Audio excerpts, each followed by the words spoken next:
The floorboard outside my bedroom creaked, then the knob turned. I saw a shadow under the door, and everything in me went cold. I pressed back against the closet wall and held the rod like a lifeline. The handle eased. A breath came through the crack. Wet, shallow, smelling of smoke and pennies. My phone was on the bed, a half-arm's reach away. I wanted to grab it. The knob clicked, stopped. Would they open the door? Would they know I was here? It pushed more, then retreated. I crawled to the bed and called 911. Units en route, the dispatcher said. Do not leave your hiding place. The apartment hummed. Old radiator, fridge, normal sounds turned traitor. The porch light clicked on. I tried to believe help was coming. I pressed the phone to my ear until it felt warm.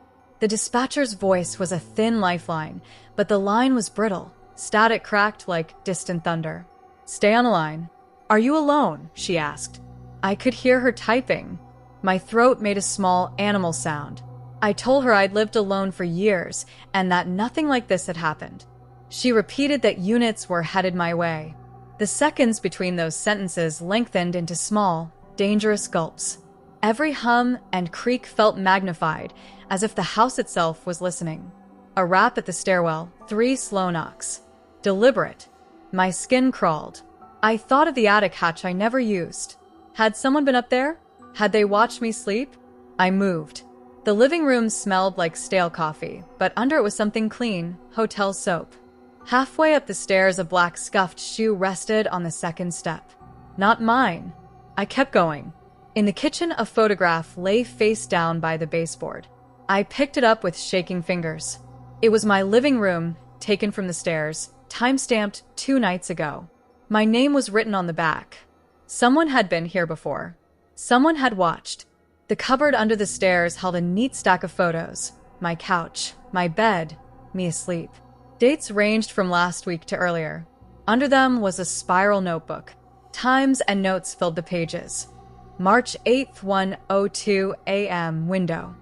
March 12th, 2:14 a.m. living. Patient, precise handwriting.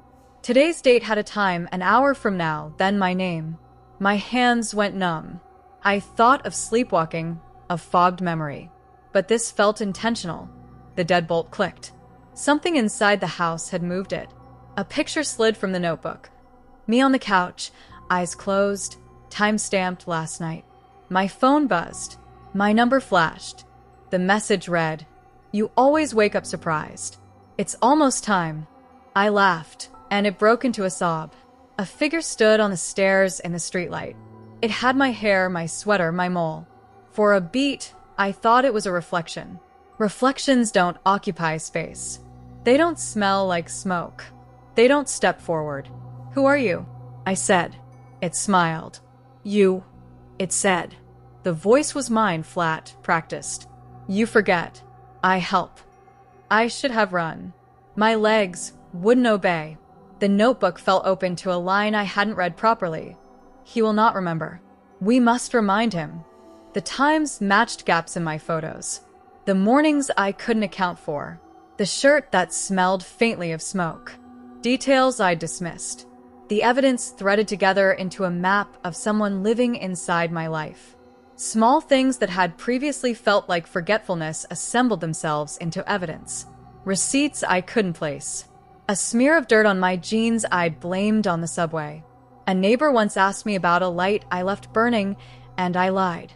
Memory had gaps, like unascribed nights with no alibi. Now those gaps felt big enough to hide someone. The figure took a step closer. "You leave the lights on," it said. "You go to bed. I keep watch." Panic didn't help. Acceptance didn't either. The diary, the photos, the handwriting.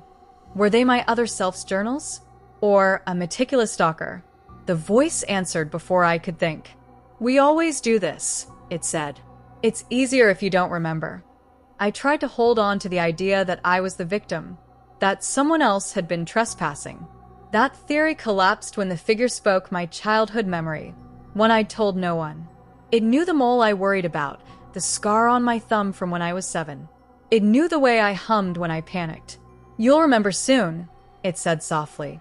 "You always do." I closed my eyes because the house was too bright. The clock ticked. A door closed downstairs. A photograph lay on the floor, time-stamped and annotated, waiting for me to open my eyes and learn that I had been the intruder all along.